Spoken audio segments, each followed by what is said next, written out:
जय हिंद दोस्तों। आज से हम शुरू करने वाले हैं आपकी एनसीईआरटी क्लास 6 की, जो ये जो गवर्नमेंट कॉलेजेस में चलती है, सब जो सरकारी कॉलेज में चलती है, क्लास 6 की ये एनसीईआरटी आप लोग देख सकते हैं। पृथ्वी हमारा आवास, ये आज से शुरू करने वाले हैं। इसका प्रथम अध्याय सौर मंडल में पृथ्वी। ये क्लासेस आपकी ऑनलाइन भी चल रही है, ऑफलाइन भी चलेंगी। ठीक है, ऑफलाइन जो बच्चे बैठे हैं वो हम उनको उतारने का मौका देंगे, लेकिन जो ऑनलाइन वाले हैं बच्चे वो अपना स्क्रीनशॉट वीडियो पॉज करके ले सकते हैं। ठीक है, पहला चैप्टर हमारा प्रथम अध्याय रहेगा।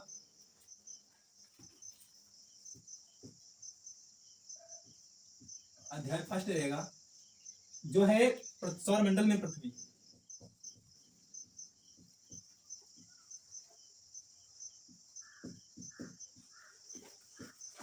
सौर मंडल में पृथ्वी, ठीक है। ये इसमें हम क्या पढ़ने वाले हैं? इसमें हम पढ़ेंगे सौर मंडल में कौन कौन सी चीजें आती हैं, कौन कौन सी ऐसी वस्तुएं जो हम देख सकते हैं यहाँ से, यहाँ रहते हुए आकाश की तरफ जो देखते हैं कुछ दिखता है हमें, उसके बारे में हम जानेंगे। ठीक है, तो सौर मंडल में पृथ्वी से सबसे पहले हम अगर अपने जीवन में आकाश की तरफ देखते हैं, किसकी? आकाश की तरफ में। अगर हम ऐसे कहा जाए, तुम लोग शाम को, जैसे शाम हुई, तुम लोगों ने आकाश की तरफ देखा, तो सबसे बड़ी वस्तु या सबसे बड़ी चीज क्या देखते हो तुम लोग आकाश में?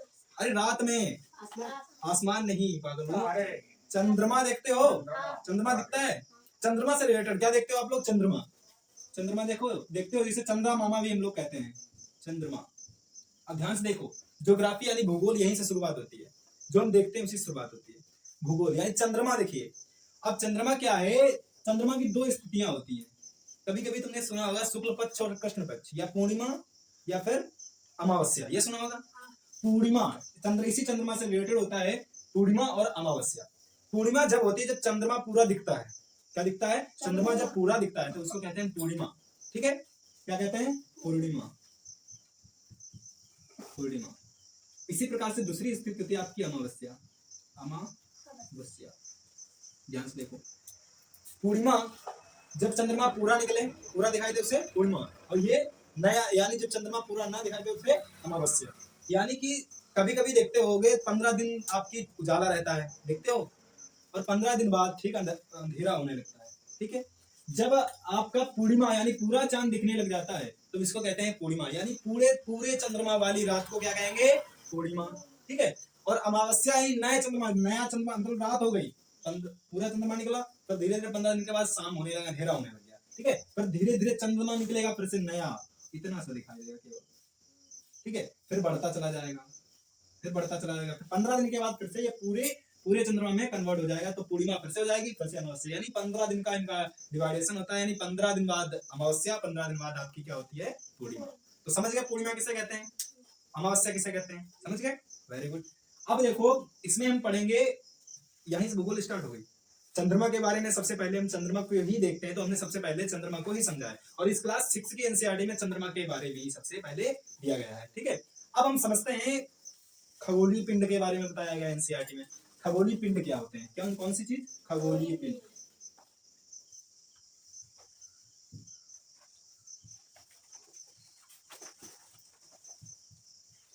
खगोलीय पिंड, खगोलीय पिंड से रिलेटेड देखो, ध्यान से समझना, खगोलीय पिंड को हम कैसे परिभाषित करेंगे या कैसे बताएंगे।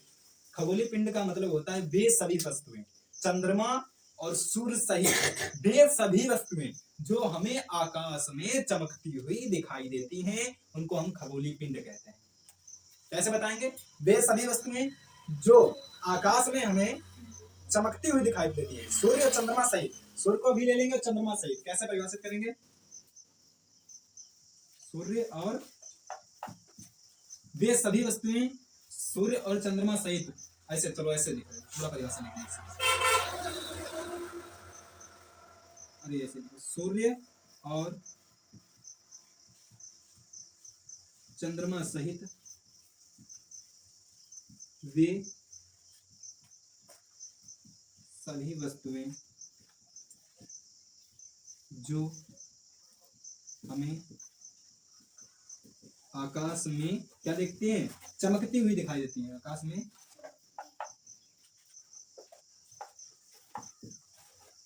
चमकती हुई दिखाई देती हैं।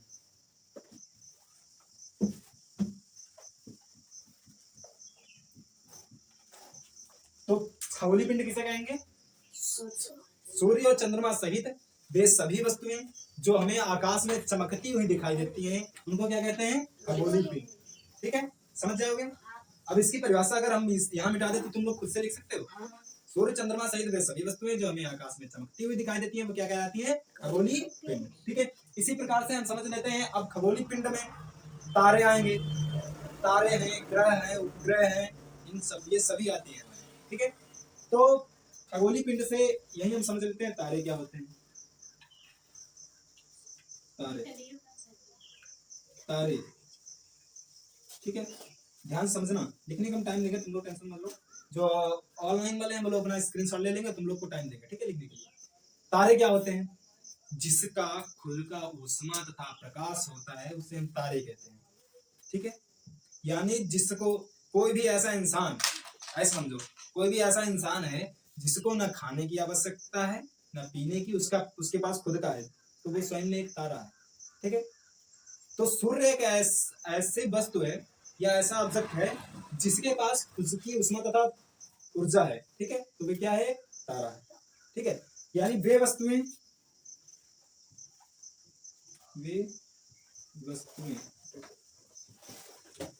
जिनके, अरे या वस्तुएं कह लो, या फिर वह वस्तुएं, वह ऑब्जेक्ट, वह वस्तुएं जिनके पास, जिनका खुद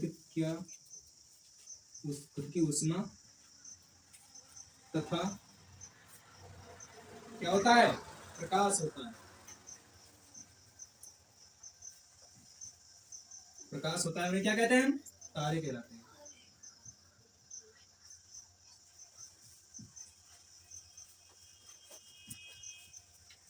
वे वस्तुएं जिनका खुद की ऊष्मा होती है, जिनकी खुद की ऊष्मा और प्रकाश होता है, क्या कहलाते हैं? तारे। जो हम चमकते हुए देखते हैं रात में, बहुत सारे क्या है? तारे। ठीक है, और सूर्य भी हमारा एक तारा है। जो अब हम लोग सोचते हैं कि सूर्य अगर तारा है तो ये हमें बड़ा क्यों दिखता है और बाकी के तारे हमें छोटे क्यों दिखते हैं? इसका ये है फंडा कि जो सूर्य हमारा है वो हमारा सबसे नजदीकी तारा है। क्या है? सबसे नजदीकी तारा है। और बाकी के जब सभी तारे हैं ये सब हमसे दूर है, काफी दूर, बल्कि सूर्य से भी बड़े जो हमें छोटे छोटे दिखाई देते हैं ये हमारे सूर्य से भी बड़े तारे हैं, लेकिन हमें दिखते छोटे हैं। क्यों? क्योंकि ये हमसे दूर हैं। कभी तुम लोगों ने देखा होगा कि कोई भी इंसान अगर ऊंचाई पर बहुत ज्यादा खड़ा है, बहुत ज्यादा ऊंचाई पर खड़ा है, वो छोटा दिखाई देगा। अगर वही इंसान आपके पास में आ जाए तो आपको वो बड़ा दिखेगा, दिखेगा। तो यही इसमें होता है तारों में, जो हमें छोटे छोटे तारे दिखाई देते हैं वो हमसे काफी दूर है दूरी में, और जो हमारा सूर्य वो हमारा सबसे नजदीकी तारा है, इसलिए वो हमें दिखाई देता है। ठीक है, तो तारों की परिभाषा क्या हो गई? वे वस्तुएं या वे ऑब्जेक्ट जिनका खुद का ऊष्मा तथा प्रकाश होता है वे क्या कहलाते हैं? हमारे तारे। और तारों के समूहन को, यानी तारों के समूह से जो आकृति बनती है, आकृति का हम लोग समझते हो आकार, किसी, अरे जैसे दो तीन हमने मार्कर ले लिए, इससे हम किसी एक बनाए, ऐसे ये घर जैसा बन गया, पुल जैसा बन गया, तो ये क्या है? पुल की आकृति हो गई। ठीक है, इसी प्रकार से तारों के समूहन से, यानी तारे के समूह जो बने, तारे के समूह मतलब ज्यादा तारे मिलकर जो बनता है उसे हम कहते हैं नक्षत्र मंडल। क्या कहते हैं? नक्षत्र मंडल। जैसे लोग नहीं, कुछ लोग जैसे ब्राह्मण होते हैं वो कहते हैं तुम्हारा नक्षत्र में ये नहीं है, ये नहीं है, ये सब करते हैं, तो वो अलग चीज होती है, ये अलग चीज। ठीक है, नक्षत्र मंडल। तारे के समूह को क्या कहते हैं? तारों के समूह को क्या कहेंगे? नक्षत्र मंडल कहते हैं। ठीक है, समझ में आया? तारों के समूह के क्या कहेंगे? नक्षत्र मंडल। अगर आपसे पूछता है कोई नक्षत्र मंडल क्या है, तो तारों के समूह से बनी, यानी अरे ऐसे भी परिभाषित कर सकते हो, ढेर सारे तारों से बनी आकृति को हम या आकार को नक्षत्र मंडल कहते हैं। सबसे आसानी से पहचानी जाए, तुम लोग भी पहचान सकते हो उसको, तुम लोग भी पहचान सकते हो, जब आकाश में देखोगे तो उसको तुम लोग भी पहचान सकते हो कि नक्षत्र मंडल क्या है। देखना हमारी उत्तर दिशा में, किधर? इधर साइड में रात में देखना किस प्रकार की आकृति बनी होगी तारों की, दूर दूर होंगे इस प्रकार से।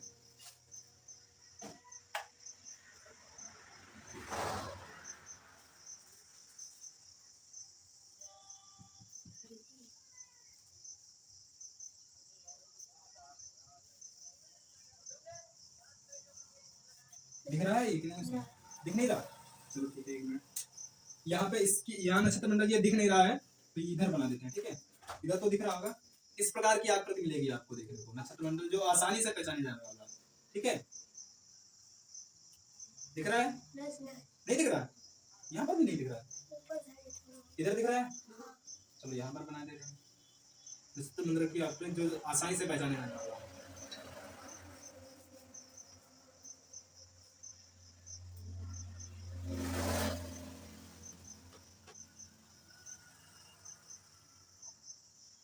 उसमें तारों की संख्या होती है 7। कितनी होती है? 7। इस प्रकार से आकृति बनी होगी आपकी। मतलब थोड़ा दूर दूर होंगे या नजदीक हमने बनाया है लेकिन दूर दूर है। इस प्रकार से जाकर यहाँ पर तारा दो इसके साइड में होंगे, ठीक है। इसको कहते, ये नक्षत्र में इसको हम कहते हैं ऊर्जा मेजर। क्या कहते हैं? ऊर्जा। ये सप्तऋषि है, ठीक है। ये क्या है? इसका नाम है सप्तऋषि तारे का। क्या नाम है? सप्तऋषि।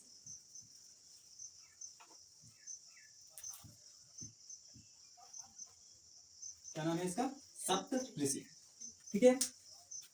इस प्रकार की आकृति जब देखोगे आप लोग आसमान में, खुद से देख सकते हो उसको, ऐसा नहीं है तुम लोग को दिखाई देगा जब देखोगे आसानी से। इधर साइड में जब इधर देखोगे 1 2 3 4 5 इधर होंगे, ऐसे गोला जैसा बनाएंगे और 6 सारे इस तारे के सीध में बिल्कुल होंगे 2 तारे, उनको वो 2 तारे होंगे, ठीक है। अब इसी सप्तऋषि की सहायता से जो हमारे पुराने लोग थे, हमारे पूर्वज बाबा दादी, जैसे पर बाबा पर दादी ऐसे करके समझ लो तुम लोग, तो वो लोग क्या करते थे, इसी कहीं जैसे गए दूर यात्रा पे गए तो पहले तो कंपास सब्बास ये सब मतलब दिशा वाला यंत्र वगैरह चलता नहीं था, ना फोन था, तो वो कैसे दिशा पता करते थे? इसी से, इसी तारे की सहायता से रात में दिशा का ज्ञान, दिशा समझते हो आप, चारों उत्तर दक्षिण ये पूर्व पश्चिम किधर साइड में है, इसी की सहायता से वो समझते थे कि कौन सी दिशा किस प्रकार है, किधर है, ठीक है। क्या करते थे? इन तारों का देख लिया, ठीक है, देख लिया हाँ ये 5 तारे हैं, और ये देखते थे किधर ये साइड में, जिधर साइड में ये 2 तारे हों, ये 3 तारों का मेल हो, ठीक है, इधर इस प्रकार से, इधर से ऐसे, ठीक है, जिधर होगा उधर ही वो उत्तर दिशा होती है। क्या होती थी? उत्तर दिशा। उत्तर दिशा। और एक दिशा हमें पता चल जाए तो सारी दिशाएं पता चल जाती हैं, ठीक है, पता चल जाती है ना। तो ऊपर हमारी उत्तर, ऊपर हमारी क्या हो गई? उत्तर दिशा। दिख रहा है इधर? ऊपर क्या हो गई हमारी? उत्तर दिशा। पता चल गया? तो जाहिर सी बात है, उत्तर ऊपर का मतलब होता है इधर साइड में, ठीक है। ऊपर क्या? उत्तर दिशा हो गई, ठीक है। यानी हम ऐसे खड़े हैं तो हमारा मुंह किधर है? उत्तर साइड को। इसमें देख, जिस हिसाब से ये लोग निकालते थे दिशा, और इसके ठीक उत्तर के ठीक पीछे क्या होता है? दक्षिण होता है। दक्षिण होता है, दक्षिण दिशा, दक्षिण दिशा हो गई, ठीक है। और इधर साइड में क्या हो जाएगा आपका? पूर्व दिशा। और इधर साइड में आपका क्या हो जाएगा? पश्चिम दिशा, ठीक है। तो इस प्रकार से तुम लोग भी निकाल सकते हो दिशाओं को। कैसे? इसकी सहायता से, जैसे हमारे पूर्वज किया करते थे, ठीक है। उत्तर ऊपर की जिधर साइड में ये दोनों तारे, ये 7 तारों 5 तारों का मेल हो, फिर ऊपर ये हो, ठीक है, तो क्या होगा? ये उत्तर दिशा होगी। फिर इसके ठीक पीछे क्या हो जाएगी? दक्षिण दिशा। इसके ठीक इधर साइड में क्या हो जाएगी? पूर्व दिशा। इधर इधर साइड में पश्चिम दिशा, ठीक है। अब आसानी से, एक तो नक्षत्र मंडल हमारा नाम हो गया सप्तऋषि, समझ में आ रहा है कि नहीं आ रहा? आ रहा है। एक तो नक्षत्र मंडल सप्तऋषि होगा, और 2 आसानी से पहचाने जाने वाले हैं, दिग्विजय और ऊर्जा मेजर। उनका नाम है, एक का नाम है, एक सप्तऋषि होगा नक्षत्र मंडल का नाम, नक्षत्र मंडल एक सप्तऋषि हो गया, ठीक है। और एक है क्या? ऊर्जा मेजर। और अगला आ जाएगा दिग्विजय। दिग्विजय, ठीक है। इस प्रकार के ये क्या हो गया हमारा? सप्तऋषि, ऊर्जा मेजर, दिग्विजय, ये इतने हो गए। तो इतनी बात समझ में आ गई सभी के, ठीक है। अब ऑनलाइन वाले वीडियो पॉज करके अपना नोट करें, या फिर स्क्रीनशॉट करके इन बच्चों को हम नोट करने के लिए थोड़ा समय देते हैं। आवाज जो है इसको बच्चों ने पाल जा रही है।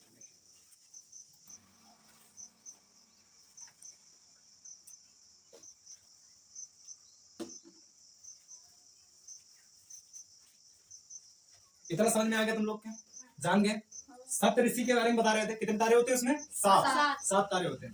देखो 7 तारों के जो आकृति हमने आपको बनवाई थी, ठीक है, कैसे बनवाई थी? अभी बनवाई है ना, इस प्रकार से ऐसे तारे होते हैं, 1 2 और 3 4 5 6 7 इस प्रकार के होंगे।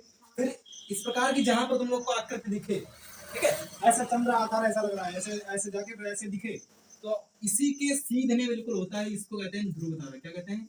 ध्रुव तारा। क्या कहते हैं? ध्रुव तारा। इस इन सातों की आकृति को देखकर फिर हमारे पूर्वज देखते थे इधर साइड में, मतलब लंबे दिखेगा खूब ध्रुव तारा, अच्छा सा चमकता हुआ, ठीक है। तो इस ये उत्तर दिशा में होता है हमेशा। किस दिशा में? उत्तर दिशा में। ये उत्तर दिशा में होता है हमारा हमेशा। तो इसी के जब देखते थे, ये हमारी आकृति में देखते थे लंबे सीध में ऐसे बिल्कुल, ठीक है। जो ध्रुव तारा होता है इसी की सहायता से उत्तर दिशा का दिशा करते हैं, उसके पीछे ठीक दक्षिण, फिर पूर्व, फिर पश्चिम, सारी दिशाओं का ज्ञान हो जाता है। अब हम तारों के बारे में समझ गए, ठीक है। अब इसके बाद में एनसीईआरटी हमारी क्या बता रही है, ध्यान समझना।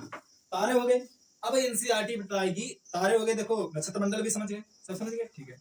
अब हमारी जो एनसीईआरटी है वो बताती है ग्रह क्या होता है। ग्रह, ग्रह, पृथ्वी हमारा क्या है? ग्रह, ठीक है। और अगर कोई पूछे कि ग्रह की परिभाषा बताओ, ग्रह होता है क्या, तब क्या करोगे? क्या हमारी पृथ्वी के पास खुद का ऊष्मा तथा खुद का प्रकाश है? नहीं है ना, क्योंकि हमारी पृथ्वी पर जो उजाला आता है, जो प्रकाश आता है, वो किसकी सहायता से आता है? सूर्य की, यानी तारे की सहायता। सूर्य एक हमारा क्या है? तारा, लेकिन वो हमारे नजदीक है सभी, इसलिए सबसे बड़ा दिखता है, और बाकी तारे हमारे सबसे दूर है हमारी पृथ्वी से, तो हमें बहुत छोटे दिखाई देते हैं, ठीक है। तो ग्रह की परिभाषा क्या होगी? जिनका खुद का ऊष्मा तथा प्रकाश नहीं होता, जिनका या जिनकी ऊष्मा तथा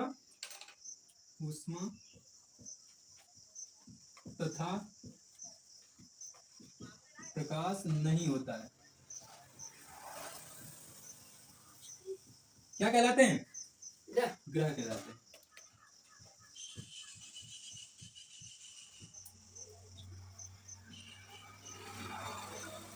जिनका खुद का ऊष्मा तथा प्रकाश ना हो उसे क्या कहेंगे? ग्रह। और ग्रहों के भी फिर उपग्रह आते हैं। आगे चल के हम इनकी थ्योरीज पढ़ेंगे कि कौन कौन, कोई अलग अलग विज्ञानियों ने अलग अलग इनके थ्योरीज दी हैं, जैसे ग्रहों का निर्माण कैसे होता है, फिर मतलब पूरे ब्रह्मांड का निर्माण कैसे हुआ है, इन चीजों के बारे में आगे समझेंगे, ठीक है। तो हमारा ग्रह क्या है? जिनकी ऊष्मा तथा प्रकाश होता है वे क्या कहते हैं? जिनके पास उनको ऊष्मा तथा प्रकाश नहीं होता है उनको क्या कहते हैं? ग्रह। और जिनके पास ऊष्मा तथा प्रकाश होता है उनको क्या कहते हैं? तारे, ठीक है, ध्यान रहेगा, वेरी गुड। अब इसके बाद में इनके उपग्रह जो ग्रहों की परिक्रमा करते हैं, यानी जो ग्रहों की परिक्रमा करते हैं उनको क्या कहते हैं? उपग्रह, ठीक है। ये जो ग्रह है ये तो तुम्हारा सूर्य, जैसे ये सन हो गया तुम्हारा, ठीक, क्या हो गया? सन को सूरज।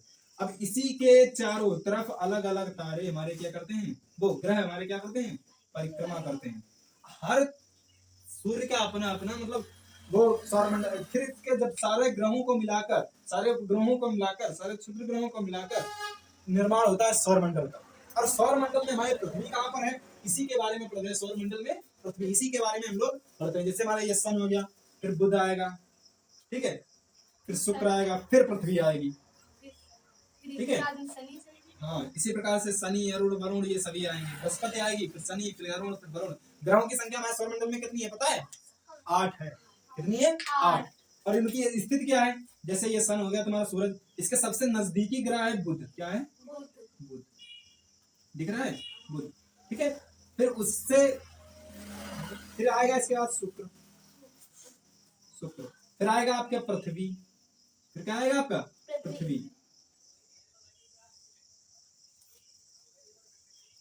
बुध, शुक्र, पृथ्वी, ठीक है। फिर इसके बाद आएगा पृथ्वी, फिर आएगा मंगल, फिर आएगा बृहस्पति, फिर शनि, अरुण, वरुण, ये सभी ग्रह आपके आएंगे, ठीक है। इसी प्रकार से वो आगे हम पढ़ेंगे, ठीक है। पहले हम क्या चले? उपग्रह। अब जैसे हमारी पृथ्वी है, ठीक है, ये पृथ्वी का हम एक उपग्रह जानते हैं, इधर दिख रहा है कि नहीं? ठीक है, पृथ्वी के पास हमारे उपग्रह, पृथ्वी का उपग्रह समझते हो कौन है? बता तुम लोग को नहीं पता? नहीं, वो उपग्रह नहीं, वो भी ग्रह है खुद में। पृथ्वी वगैरह ये बुध, शुक्र, पृथ्वी और मंगल, बृहस्पति, शनि, अरुण, वरुण, ये सभी हमारे 8 ग्रह हैं। क्या है? ग्रह, ठीक है। लेकिन इन ग्रहों के अपनी अपनी उपग्रह क्या होते हैं? उपग्रह, जो अपने ग्रह की उस परिवर्तित उष्मा मतलब जो ग्रह पर उष्मा पड़ती है उससे परिवर्तित होकर जो जाती है उसकी सहायता से चमकते हैं। ठीक है, तो पृथ्वी का उपग्रह क्या है पता है आपको? चंदा मामा दूर के चंद्रमा। जो पृथ्वी का उपग्रह क्या है हमारा? चंद्रमा। ठीक है, क्या होता है जैसे ये सन है, ठीक है, सन की उस जो आपकी वो ऊर्जा होती है प्रकाश वो पृथ्वी पर पड़ता है। कहाँ पड़ता है? पृथ्वी पर। ठीक है, पृथ्वी कुछ प्रकाश को अब्सॉर्ब कर लेती है, यानी जब प्रकाश आता है सूर्य का पृथ्वी पर तो जैसे जो पेड़ पौधे हैं या हम लोग हैं कुछ ऊर्जा की उसकी सूर्य की ऊर्जा से सहायता से अपना काम काज कर लेते हैं। जैसे जो पेड़ पौधे होते हैं वो क्या करते हैं? प्रकाश संश्लेषण क्रिया कर लेते हैं, फिर उनकी सहायता से हमें भोजन मिलता है और इस प्रकार से चलता रहता है। ठीक है, पूरा तो कुछ ऊर्जा जो है यहाँ अब्सॉर्ब हो जाती है यानी अवशोषित हो जाती है कह सकते हैं, यानी कुछ ऊर्जा का हम लोग प्रयोग कर लेते हैं। लेकिन कुछ ऊर्जा होती है जो यहीं से जो बची हुई ऊर्जा होती है वो यहाँ से परावर्तित हो जाती है। कब? रात में जब परावर्तित होती है वो क्या हो जाती है हमारी? परावर्तित होगी चंद्रमा पर। ठीक है, तो जो चंद्रमा चमकती है इसका तुम लोग सोच रहे हो सब्जी, सूर्य जिसका खुद की उष्मा तथा प्रकाश होता है वो क्या होता है हमारा? वो तारा होते हैं भाई, जिसका खुद का और उष्मा प्रकाश होता है वो क्या होता है? तारा। और जिसकी उष्मा तथा प्रकाश नहीं होता वो उपग्रह होता है। लेकिन फिर चंद्रमा क्यों चमकता है ये समझ रहे होगे? तो चंद्रमा यानी जो उपग्रह होते हैं वो सभी अपनी परावर्तित प्रकाश के, जैसे कोई शीशा लेना, ठीक है, ऐसे तुम लोग समझो कोई शीशा लेना, इधर जैसे कोई गेंद रख दी तुमने या कोई भी चीज ऑब्जेक्ट रखा है, जैसे तुम्हारा ये कोई शीशा हो गया, दर्पण, दर्पण कहते हैं इसको शीशे को, ये तुम्हारा शीशा हो गया। ठीक है, और यहाँ एक टॉर्च लेना, टॉर्च मतलब सामने होगी ये इसके सीधे ऐसे भरोगे। ठीक है, ये टॉर्च होगी तुम्हारी,